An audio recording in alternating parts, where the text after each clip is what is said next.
कहानी एक ऐसे आदमी से शुरू होती है जो एक बहुत ही खतरनाक और प्रोफेशनल कॉन्ट्रैक्ट किलर होता है। अपने अगले मिशन को पूरा करने के लिए वह एक पुराने वेयरहाउस में छिप जाता है। वह खिड़की के पास कुर्सी पर बैठकर पूरे दिन अपने टारगेट के घर पर नजर रखता रहता है और सही मौके का इंतजार करता है ताकि गोली चला सके। लगातार 5 दिनों तक उसका टारगेट घर से बाहर ही नहीं निकलता। उसके पास सामान भी खत्म होने लगता है। इसलिए किलर बाहर जाकर किराने का सामान खरीदता है। शॉपिंग करने के बाद वह अपने हैंडलर को फोन करके अपडेट देता है। हैंडलर उसे जल्दी मिशन खत्म करने और पैसे लेने के लिए कहता है, तो किलर वादा करता है कि वह जल्द ही काम पूरा कर देगा। वेयरहाउस लौटने से पहले वह सड़क के उस पार बैठकर टारगेट के गार्ड और उनकी रोज की दिनचर्या को ध्यान से देखता है। जब उसे काफी जानकारी मिल जाती है, तो वह वापस वेयरहाउस जाकर फिर से निगरानी शुरू कर देता है। वह अपनी राइफल सेट करता है और इंतजार करने लगता है। उस रात दांत साफ करने के बाद वह सोने की कोशिश करता है, लेकिन हर 10 मिनट में उसका अलार्म बजता है और वह उठकर टारगेट के घर को चेक करता है। तभी उसे एक आवाज सुनाई देती है। वह देखता है कि उसका टारगेट एक महिला के साथ घर आया है और वह महिला उसके सामने डांस करने लगती है। किलर इंतजार करता है कि जैसे ही टारगेट सोफे पर बैठेगा, वह उसे गोली मार देगा। लेकिन जैसे ही वह ट्रिगर दबाता है, तो डांस कर रही महिला अचानक उसके सामने आ जाती है और उसी को गोली लग जाती है। वह तुरंत मर जाती है। किलर दूसरी गोली चलाने की कोशिश करता है, लेकिन गार्ड तुरंत खिड़की के पर्दे बंद कर देते हैं और उसका निशाना बिग डेड ढह जाता है।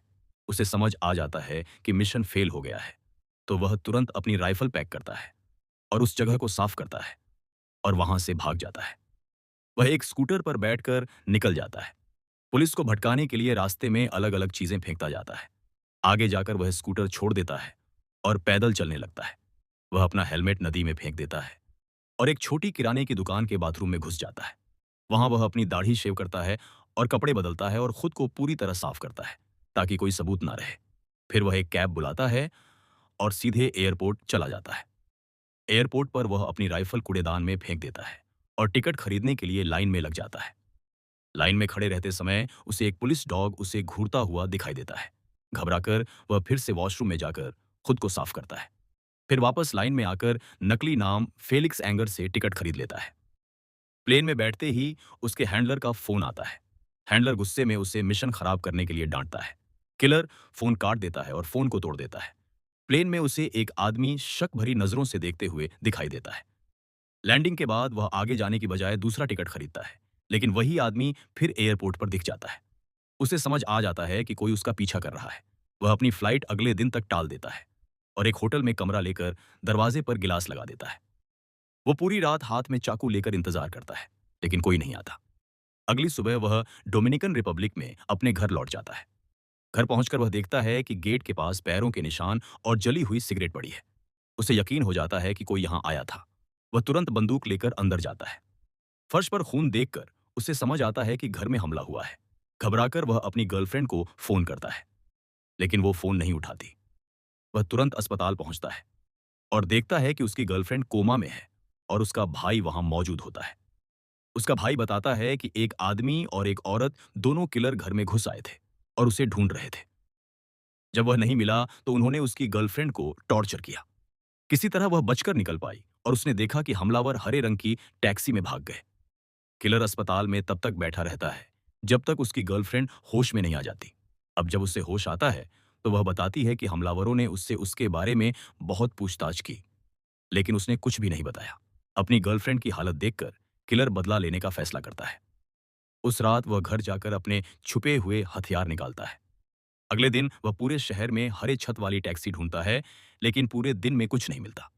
फिर वह नई योजना बनाता है और रात में टैक्सी कंपनी के ऑफिस में घुसकर मैनेजर को बंधक बना लेता है। अब वो कंप्यूटर से वह उस ड्राइवर का रिकॉर्ड निकालता है जिसने उन दोनों हमलावरों को छोड़ा था। अगली सुबह वह ड्राइवर का इंतजार करता है। जैसे ही ड्राइवर आता है, वह उसकी टैक्सी में एक आम यात्री बनकर बैठ जाता है। ड्राइवर को पता ही नहीं होता कि पीछे कौन बैठा है। जब ड्राइवर पीछे मुड़कर देखता है, तो उसके सामने बंदूक तनी होती है। वह डर कर अपना वॉलेट देने लगता है, लेकिन किलर पैसे नहीं चाहता था। वह पूछता है कि उन दो लोगों को कहाँ छोड़ा था, तो डर के मारे ड्राइवर सब बता देता है कि उसने उन्हें एक प्राइवेट एयरपोर्ट से उठाया था और एक घर तक छोड़ा था। बाद में दोनों घायल हालत में वापस आए और उसने उन्हें फिर उसी एयरपोर्ट पर छोड़ दिया। ड्राइवर अपनी जान की भीख मांगता है लेकिन किलर उसे सुनसान जगह ले जाने को कहता है और उसे गोली मार देता है। इसके बाद वह नई पहचान बनाकर प्लेन से न्यू ऑर्लियंस जाता है ताकि उन दोनों हमलावरों को ढूंढ सके। वहां वह अपने छिपे हुए स्टोरेज से हथियार निकालता है और अपने हैंडलर की कंपनी की बिल्डिंग में सफाई कर्मचारी बनकर घुस जाता है। जैसे ही एक डिलीवरी ट्रक आता है, वह उसी मौके का फायदा उठाकर भीड़ में घुल मिल जाता है। वह एक भारी कूड़ेदान को धक्का देता है और ऐसे दिखाता है जैसे उसे धकेलने में बहुत मुश्किल हो रही हो, ताकि डिलीवरी वाला गेट खोल दे। और सच में ऐसा ही हो जाता है। वह कर्मचारी उसकी मदद करता है और लिफ्ट भी चला देता है। अंदर पहुंचकर किलर इंतजार करता है कि डिलीवरी वाला आदमी वहां से चला जाए। जैसे ही वह जाता है, किलर अपनी बंदूक निकालता है और सीधे अपने हैंडलर के ऑफिस में घुस जाता है। ऑफिस के अंदर हैंडलर की सेक्रेटरी मौजूद होती है। वह बंदूक दिखाकर उसे मजबूर करता है कि वह हैंडलर को कुर्सी से बांध दे। इसके बाद वह उन दो किलर्स के बारे में जानकारी मांगता है। डरे हुए हैंडलर का कहना होता है कि इस हमले से उसका कोई लेना देना नहीं है। वह समझाता है कि जिसने मिशन के लिए पैसे दिए थे, वह मिशन फेल होने से बहुत नाराज था। शायद उसी क्लाइंट ने उन दो हमलावरों को भेजा होगा ताकि किलर को उसके घर पर मार दिया जाए।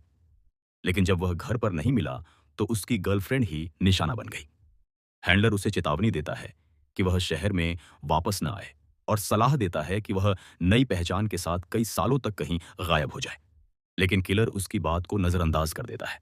वह पास पड़ी नेल गन उठा लेता है और धमकी देने के लिए हैंडलर के लैपटॉप में कीलें दाग देता है। फिर भी हैंडलर कुछ नहीं बताता। वह किलर को वहां से जाने के लिए कहता है और कहता है कि उसने जितना बता सकता था सब बता दिया है। गुस्से में किलर नेल गन से सीधे उसके सीने में कीलें दाग देता है। फिर वह अपना फोन निकालता है और कहता है कि वह एम्बुलेंस तभी बुलाएगा जब हैंडलर बताएगा कि उसके घर कौन आया था। लेकिन वह आदमी बहुत जल्दी मर जाता है और किलर को कोई जानकारी नहीं मिलती।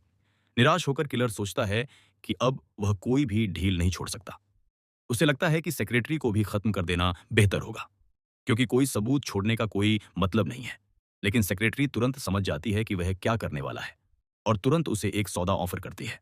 वह कहती है, मुझे पता है कि तुम मुझे जिंदा नहीं छोड़ोगे, लेकिन कम से कम मेरी लाश को ऐसी जगह छिपाना जहां मेरा परिवार आसानी से ढूंढ सके, ताकि उन्हें मेरी लाइफ इंश्योरेंस का पैसा मिल सके। मैं तो मर ही जाऊंगी, लेकिन उस पैसे से मेरे बच्चों की मदद हो जाएगी।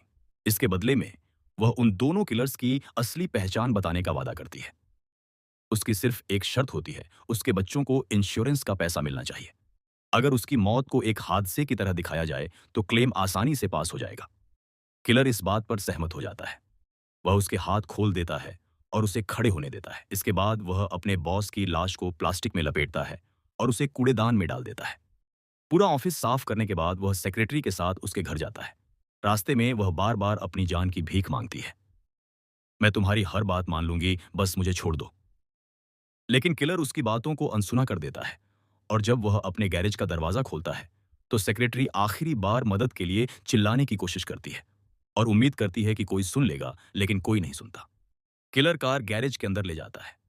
गैरेज के अंदर वह आखिरकार उन दोनों किलर्स के बारे में सारी जानकारी बता देती है और उसे एक पोस्ट कार्ड दिखाती है जिस पर उस आदमी का नाम लिखा होता है जिसने उसकी मौत का ऑर्डर दिया था।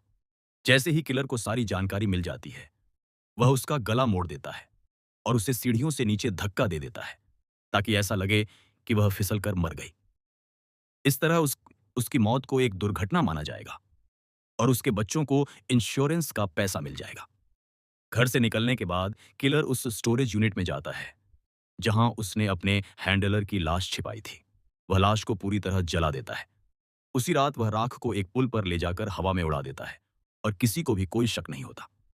उसी रात वह किराए की वैन को अच्छी तरह साफ करता है, नकली नंबर प्लेट हटा देता है और अगली सुबह गाड़ी वापस कर देता है। इसके बाद वह फ्लोरिडा के लिए निकलता है ताकि उन दो किलर्स को ढूंढ सके जिन्होंने उसकी गर्लफ्रेंड को टॉर्चर किया था। वह पहले पुरुष किलर को ढूंढने का फैसला करता है और महिला से बाद में निपटने की सोचता है। वह उस आदमी के घर का पता लगा लेता है और दूर से निगरानी करने लगता है। बाहर कुछ लोग एक कुत्ते के साथ खेल रहे होते हैं। उनमें से एक आदमी लंगड़ा कर चल रहा होता है। इससे उसे समझ आ जाता है कि यही सही आदमी है। वह पूरा दिन घर पर नजर रखता है और सही मौके का इंतजार करता है। शाम को वह देखता है कि वे लोग एक कैसीनो की ओर जा रहे हैं, इसलिए वह दूर से उनका पीछा करता है। करीब आधी रात को वह किलर अकेला घर लौटता है। जैसे ही वह घर में घुसता है, तो कुत्ता उसे देख लेता है और जोर जोर से भौंकने लगता है। किलर कुत्ते को नींद की दवा मिला हुआ खाना फेंक देता है और थोड़ी ही देर में कुत्ता बेहोश हो जाता है। कुत्ते के सो जाने के बाद वह घर के अंदर घुस जाता है। अचानक वह आदमी उस पर हमला कर देता है। दरअसल वह किलर पहले से ही इसके लिए तैयार था। अब दोनों के बीच भयानक लड़ाई शुरू हो जाती है। दोनों एक दूसरे पर लगातार वार करते हैं, लेकिन जब किलर उस पर भारी पड़ने लगता है, तो घायल किलर बंदूक निकाल लेता है। तभी किलर एक कमरे में छिपकर चिल्लाता है, जॉन, मुझे तुम्हारा असली नाम पता है। आओ, इसे खत्म करो। जॉन दरवाजे की ओर बढ़ता है, यह सोचकर कि उसने उसे घेर लिया है। लेकिन तभी किलर जमीन पर गिरी बंदूक उठा लेता है और दरवाजे के आर पार गोली चला देता है। गोली सीधे जॉन को लगती है और वह तुरंत मर जाता है। गोली की आवाज से कुत्ता जाग जाता है और अपने मालिक को बचाने दौड़ता है, लेकिन तब तक किलर वहां से निकल चुका होता है। वह कुत्ते को गैरेज में बंद कर देता है और घर की ओर जलता हुआ पेट्रोल बम फेंक देता है। कुछ ही सेकंड में पूरा घर आग की लपटों में घिर जाता है और एक बड़ा ब्लास्ट हो जाता है। अब उसका अगला निशाना टेरेसा होती है, वही महिला जिसने उसकी गर्लफ्रेंड को टॉर्चर किया था। वह नकली पहचान के साथ न्यूयॉर्क जाता है। वहां पहुंचकर कार किराए पर लेता है और सीधे उसके पते पर जाता है। वह पूरे दिन उसके घर के बाहर सही मौके का इंतजार करता है। रात में टेरेसा एक आदमी के साथ एक रेस्टोरेंट में जाती है। जैसे ही वह आदमी चला जाता है, किलर अंदर आ जाता है। टेरेसा तुरंत उसे पहचान लेती है और समझ जाती है कि वह उसे मारने आया है। वह उससे पूछती है, क्या तुमने अपने हैंडलर को मार दिया? किलर सिर हिलाकर हाँ कह देता है। टेरेसा कहती है, मैंने सिर्फ वही किया जो क्लाइंट ने कहा था।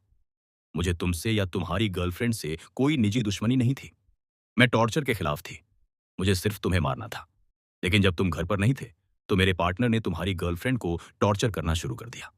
उसकी बात सुनने के बाद भी किलर साफ कर देता है कि वह उसे जिंदा नहीं छोड़ेगा। टेरेसा उसके साथ एक सुनसान पार्क की ओर चल देती है, ताकि आखिरकार फैसला हो सके। उन दोनों में से सिर्फ एक ही जिंदा बचेगा।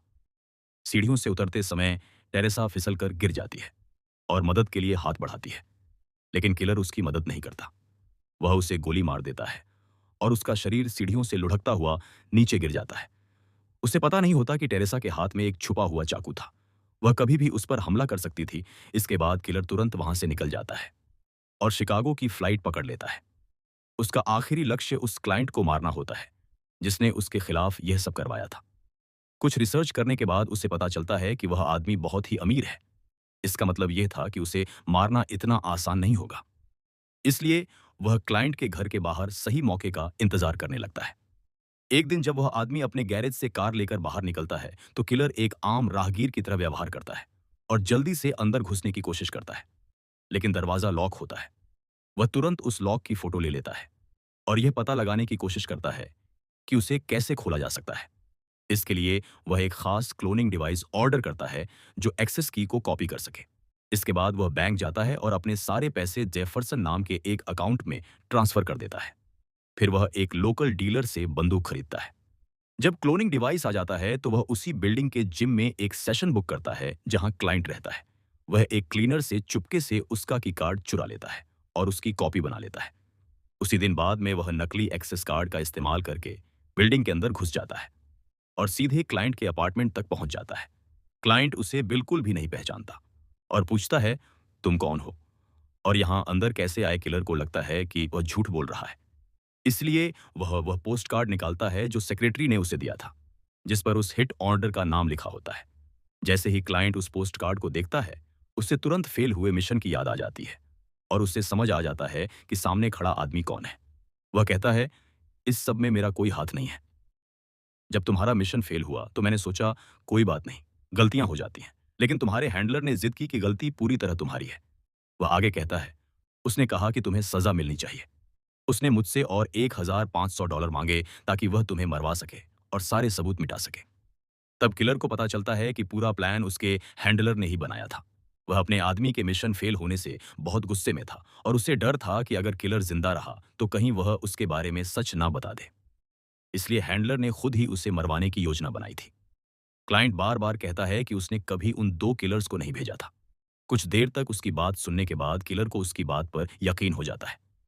जाने से पहले वह क्लाइंट को चेतावनी देता है कि वह उसकी पहचान किसी को भी ना बताए, तो डरा हुए क्लाइंट तुरंत उसकी बात मान जाता है। इसके बाद किलर वापस डोमिनिकन रिपब्लिक लौट जाता है और अपनी गर्लफ्रेंड की देखभाल करता है। आखिरकार वह किलर की जिंदगी छोड़ देता है और एक आम इंसान की तरह जीने का फैसला करता है।